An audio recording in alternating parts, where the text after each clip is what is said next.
Hello दोस्तों, नमस्कार। दोस्तों, आज मैं आप लोगों को आषाढ़ मास की गणेश चतुर्थी की कथा सुनाने जा रही हूँ, जिसको संकष्टी चतुर्थी भी कहा जाता है। पार्वती जी ने पूछा कि हे वत्स, आषाढ़ कृष्ण चतुर्थी बहुत ही शुभदायिनी कही गई है।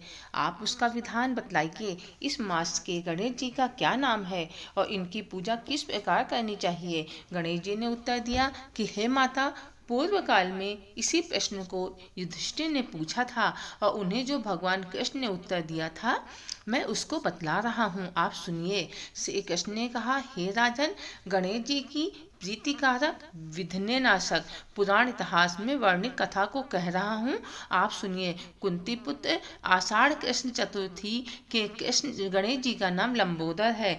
उसका पूजन पूर्व वर्णित विधि से करें। हे महाराज, द्वापर युग में महिष्मती नागी का महिजीत नामक राजा था। वह बड़ा ही पुण्यशील और प्रतापी राजा था। वह अपनी प्रजा का पालन पुत्र व्रत करता था, किंतु संतान विहीन होने के कारण उसे राजमहल का वैभव अच्छा नहीं लगता था। वेदों में निसंतान का जीवन व्यर्थ माना गया है।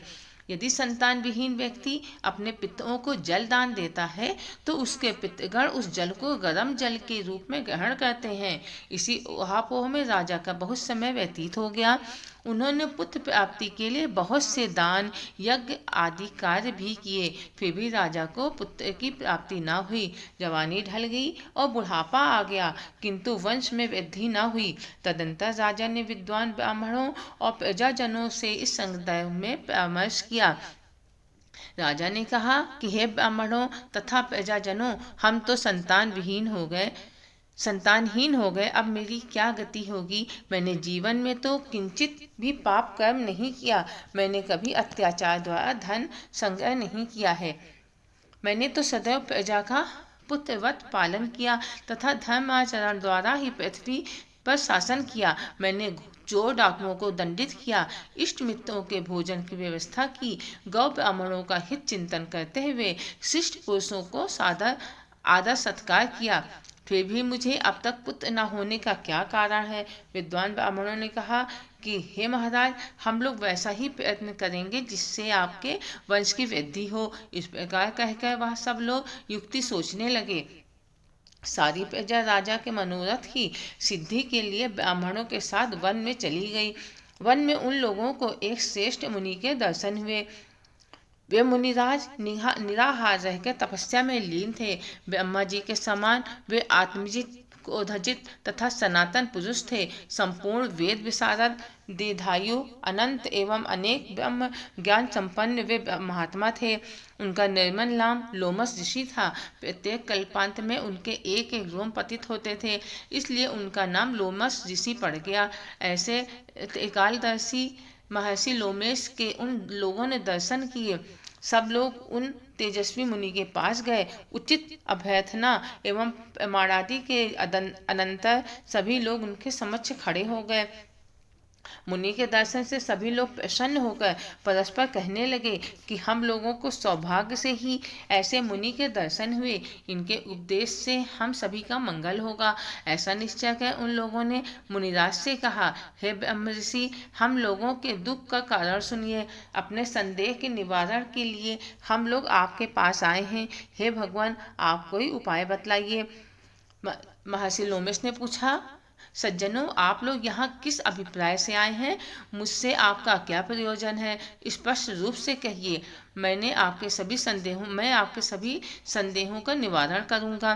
प्रजाजनों ने उत्तर दिया कि हे मुनिवर, हम महिष्मती नगरी के निवासी हैं। हमारे राजा का नाम महिजीत है। वह राजा ब्राह्मणों का रक्षक, धर्मात्मा, दानवीर, शूरवीर एवं मधुरभाषी है। उस राजा ने हम लोगों का पालन पोषण किया है, परंतु ऐसे राज को आज तक संतान की प्राप्ति नहीं हुई। हे भगवान, माता पिता तो केवल जन्मदाता ही होते हैं, किंतु राजा ही वास्तव में पोषक एवं संवर्धक होता है। उसी राजा के निमित्त हम लोग ऐसे गहन वन में आए हैं। हे महर्षि, आप कोई ऐसी युक्ति बताइए जिससे राजा को संतान की प्राप्ति हो, क्योंकि ऐसे गुणवान राजा को कोई पुत्र न हो यह बड़े दुर्भाग्य की बात है। हम लोग परस्पर विचार विमर्श करके इस गंभीर वन में आए हैं।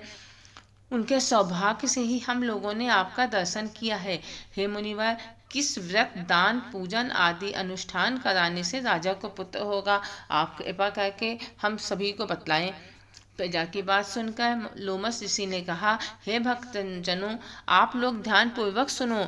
मैं संकट नाशन व्रत को बतला रहा हूँ। यह विधि निसंतान को संतान और निर्धनों को धन देता है। आषाढ़ चतुर्थी को एक दंत गजानन नामक गणेश की पूजा करें। पूर्वोक्त विधि से राजा व्रत करके श्रद्धा युक्त हो ब्राह्मण भोजन करावे, उन्हें वस्त्र दान करें। गणेश जी की कृपा से उन्हें अवश्य पुत्र की प्राप्ति होगी। महर्षि लोमस की यह बात सुनकर सभी लोग करबद्ध होकर उठ खड़े हुए, नतमस्तक होकर दंडवत प्रणाम किया और सभी लोग नगर में लौट आए। वन में घटित सभी घटनाओं को प्रजाजनों ने राजा से बताया। प्रजाजनों की बात सुनकर राजा बहुत ही प्रसन्न हुए और उन्होंने श्रद्धा पूर्वक विधिवत गणेश चतुर्थी का व्रत करके ब्राह्मणों को भोजन वस्त्र आदि का दान किया। रानी सुदक्षिणा को गणेश जी की कृपा से सुंदर और सुलक्षण पुत्र प्राप्त हुआ। केश जी कहते हैं कि हे राजन, इस व्रत का ऐसा ही प्रभाव है। जो व्यक्ति इस व्रत को श्रद्धा पूर्वक करेंगे वे समस्त सांसारिक सुख के अधिकारी होंगे।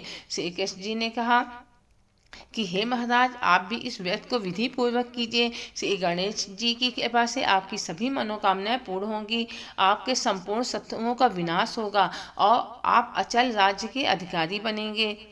तो दोस्तों, कथा कैसी लगी आप मुझे कमेंट बॉक्स में ज़रूर बताएं। धन्यवाद।